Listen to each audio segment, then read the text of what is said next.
सारा आकाश उपन्यास में आपका स्वागत है। और सबसे पहले जैसा कि हम जानते हैं, अब तक हमने जो पढ़ा वह पुराने साल में पढ़ा है 2020 में। आज हम एक नए साल में 2021 में शुरुआत करने जा रहे हैं। तो आप लोगों को मेरी तरफ से नए साल की ढेर सारी शुभकामनाएं। आप लोग स्वस्थ रहें, खुशी रहें और किसी भी तरह से अपने आप को इस कोरोना महामारी से सुरक्षित रखें। जितना हो सके काम भर जो है घर से बाहर निकलें। इधर उधर जो है फालतू जो है भटकना छोड़ दें, क्योंकि अभी हमें मास्क और सैनिटाइज़र के साथ साथ यह सब भी बातें कम से कम 2 साल तक तो चलानी ही पड़ेंगी, क्योंकि ऐसी परिस्थिति इस महामारी ने कर दी है। दवाई भले आ गई है लेकिन हमें ढिलाई नहीं करनी है। पिछले पार्ट में हमने जाना कि समर और प्रभा दोनों अब पहले जैसे नहीं रह रहे हैं, बल्कि वे एक दूसरे को समझने लगे हैं और इस समझने के कारण एक दूसरे के निकट आने लगे हैं। और उनमें अब कुछ हम कहें तो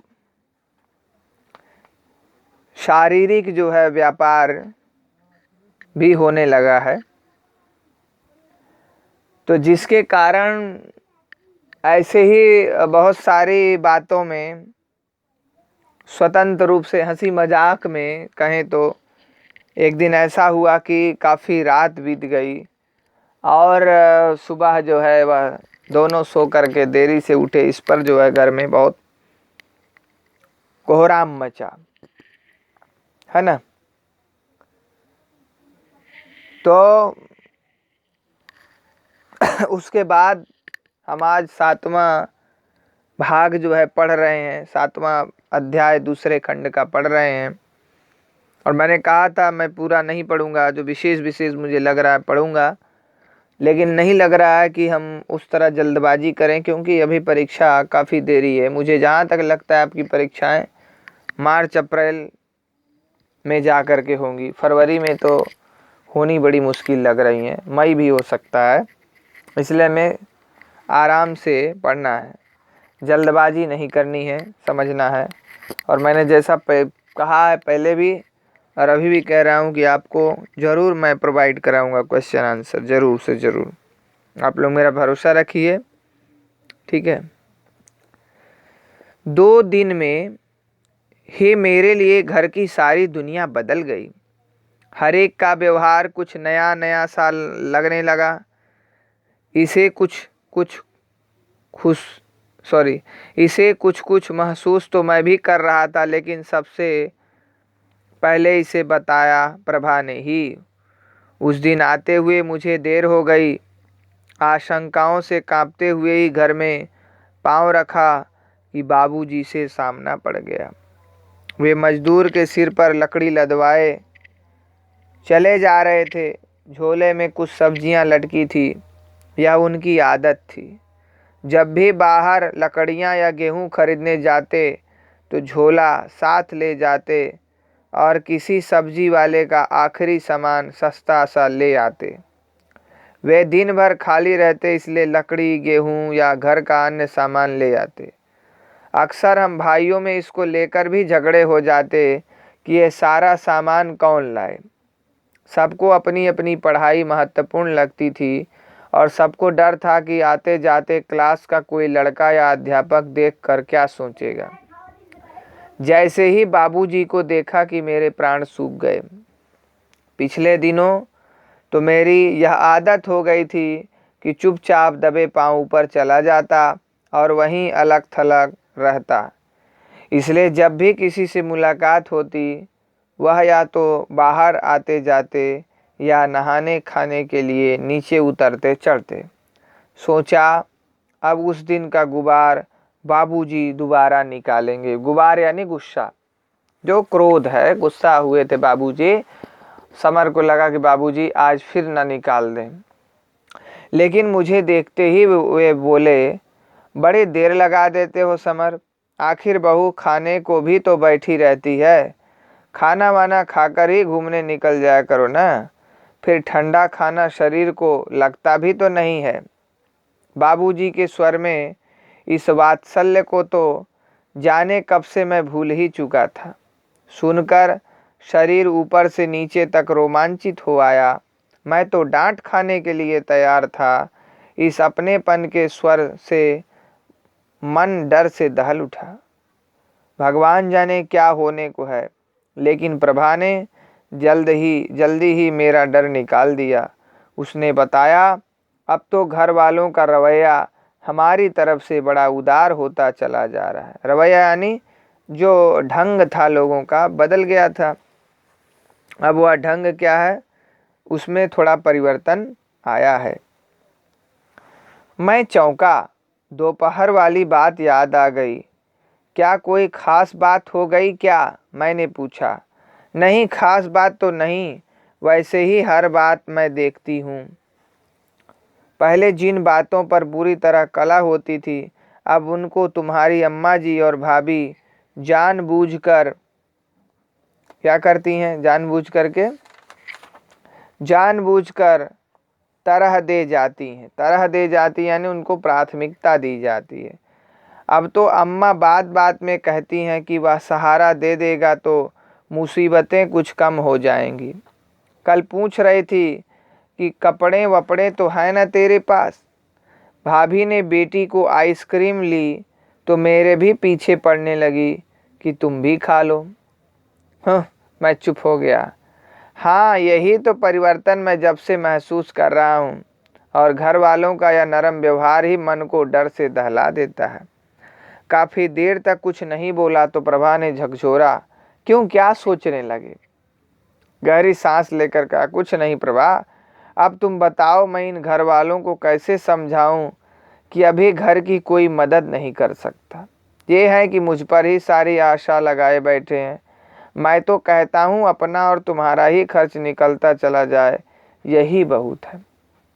कम से कम हम लोग घर पर बोझ तो नहीं रह जाएंगे, अपने को अलग कर लेंगे। फिर इस बार बीए की पढ़ाई है, हंसी खेल तो है नहीं। उधर दिवाकर ने साफ बता दिया कि अगर बीए में पढ़ो तभी यह काम लेना। जिस विश्वास पर काम लिया है उसे पूरा नहीं करेंगे तो उसे बुरा नहीं लगेगा। यानी समर यह स्पष्ट करना चाह रहा है कि उसके घर वाले जो चाह रहे हैं कि वह कमा करके अच्छी नौकरी पा गया है, उनकी आवश्यकताओं को पूरा करेगा, वैसा कुछ भी नहीं है।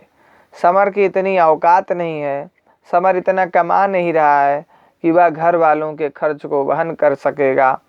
जो आशा उसके माँ बाप ने उस पर लगाई है, और वह आशा रख रहे हैं कि अब जो है बेटा हमारे घर के खर्च में जो है सहयोग करेगा। इसलिए समर कह रहा है कि अम्मा बाबूजी जो भी सोच रहे हैं वह कुछ उनकी सोच जो है पूरा होने वाली नहीं है, क्योंकि खर्च इतना है, इतना पैसा नहीं मिल रहा है कि उसमें हम दोनों जन जो है हम दोनों के साथ साथ हम परिवार के खर्च में भी योगदान दे सकें। ठीक है, इसलिए वह कह रहा है कि जो मुझसे मेरे दोस्त दिवाकर ने कहा है कि तुमको बीए करना है, तो इसलिए अगर मैं बीए नहीं करूँगा तो उससे बुरा लगेगा, क्योंकि यह काम जो वह कर रहा है प्रेस में, जैसा कि मैंने पिछले वीडियो में बताया था, वह उसे इसी आधार पर मिला है कि वह बीए कर ले, क्योंकि बीए वालों को ही यह काम दिया जाता है। ठीक है, खैर इसमें बुरा लगने की क्या बात है। प्रभा ने मेरा मन लेने के लिए पूछा, भाई मैंने नौकरी करने को कहकर तो यह काम लिया नहीं है, मैंने तो पढ़ाई चलाए रखने के लिए काम लिया था। इस बार 15-15 रुपए की तो एक एक किताब आएगी। किताबें तो खैर मैं दिवाकर से ले लूँगा, साथ ही पढ़ेंगे तो अलग से ज़रूरत नहीं पड़ेगी। लेकिन तुम ही सोचो कि 75 में बचेगा क्या, 20 तो दिवाकर को ही देने हैं। जैसे ही कॉलेज खुलेंगे एडमिशन वगैरह मिलाकर 26 के करीब वहाँ देने होंगे। उधर ये कपड़े कॉलेज जाने लायक रह गए हैं। तुम ही बताओ, तार तार तो निकला चला आ रहा है। कम से कम एक कमीज पतलून तो हो ही अपने पास। यो होने को जूते नहीं है, कलम नहीं है, भाई साहब का रेज़र इस्तेमाल करता हूँ। एक मुसीबत है। सारी आफतें एक साथ इसी महीने आ पड़ी हैं। कागज़ कॉपी अटर सटर में ही 25-30 रुपए निकल जाएंगे। फिर सोचता हूँ कि तुम्हारे लिए एक आध धोती ब्लाउज भी ले आऊँ। ऐसा बस सोच रहा है कि जो 75 रुपये मैं पाता हूँ वो 75 रुपये तो इधर उधर करके ही खर्च हो जाएंगे।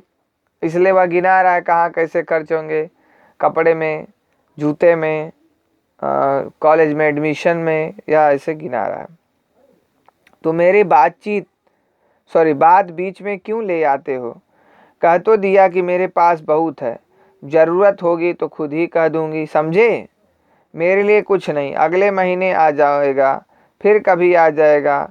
इस बार प्रभा ने मुझे समझाने को नहीं, सचमुच चिंता से कहा। खैर, फिर भी हिसाब तो तुम्हारे सामने है ही। अब बताओ 75 रुपयों में से बचा क्या? इनमें से कौन सी चीज़ कम कर दूं और क्या घर वालों को मदद दूं? बहुत से बहुत दिवाकर को इस बार नहीं दूंगा। फिर अचानक याद आया तो बोला, और कॉलेज तो 8 को ही खुल जाएंगे, मुझे पैसे मिलेंगे 15 तक। उधार तो और भी लेना पड़ेगा, क्योंकि इन चीज़ों की ज़रूरत पहले ही आ पड़ेगी, है ना। कह रहा है कॉलेज 8 को खुल जा रहे हैं और तनख्वाह उसको जो है 15 को मिलती है, तो ऐसे में तो उसको फिर से उधार लेना पड़ेगा। तो फिर हम दोनों देर तक अपनी अपनी मुसीबतों को एक दूसरे से रोते रहे। रोना यानी जब हम लाचार होकर के अपनी परेशानियां किसी से बताते थे, मुहावरा है, ए भाई क्यों रो रहा है, ऐसा हम लोग बोलते हैं, भाई रो मत चुप रह। ऐसा हम लोग मुहावरे यूज करते हैं। अपने ही विचारों में खोए खोए मैंने कहा, प्रभा या तो मैं देख रहा हूँ कि बाबूजी, अम्मा, भाई साहब सभी मुझसे उम्मीद लगाए बैठे हैं। सभी आज दिखाने लगे हैं कि उन लोगों के सारे कष्ट दूर हो जाएंगे क्योंकि समर कमाने लगा है। लेकिन उन्हें ये सारी बातें बताई भी तो नहीं जा सकती। बता भी दें तो समझेंगे नहीं। इस सबको पता है कि मिलेंगे ही 75 रुपये, लेकिन सोच रहे हैं जैसे जाने कहाँ की हुंडी मिलेगी। तुम्हें बताओ कैसे समझाऊं इन लोगों को। आगे गहरी सांस लेकर कहा, और इधर यह साला रिजल्ट अलग जान मुसीबत में किए है। पता नहीं क्या होगा, मालूम नहीं कॉलेज भी ज्वाइन करने देगा या सारे अरमान यूं ही मन के मन में रह जाएंगे। और अपने आगे मुझे अंधकार का ऐसा सागर लहराता दिखाई दिया जिसका कहीं और छोर ही नहीं था। उन दिनों वातावरण में बस रिजल्ट ही रिजल्ट गूंज रहा था। जिधर देखो उधर ही 2-3 लड़के मिलकर यही बातें करते कि फला पेपर ऐसा हुआ था, उसमें इतना नंबर आ ही जाने चाहिए। उमानाथ नंबर बढ़वाने की कोशिश करने पहुंचा तो परीक्षक ने कैसे उसे धक्के देकर निकलवा दिया और उसी ने बालेश्वर के नंबर चुपचाप बढ़ा दिए।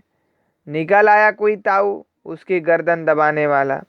मैं सुनता और कान दबाकर आगे बढ़ जाता। अब तो एक आत्मविश्वास आ गया था, जो होगा देखा जाएगा। ठीक है, लड़कों की अधीरता पर दया भी आने लगी थी। पता नहीं किसके घर की स्थिति कैसी हो। मैंने अपनी नौकरी पर जाना शुरू कर दिया। अभी तो स्कूल कॉलेज नहीं खुले थे, इसलिए सोचता था जब तक हो सके प्रभा को कम से कम कष्ट दिया जाए, फिर तो मजबूरी हो ही जाएगी। अब तो सुबह बिना खाए भी जा सकता था, 11-12 बजे तक लौट ही सकता हूँ।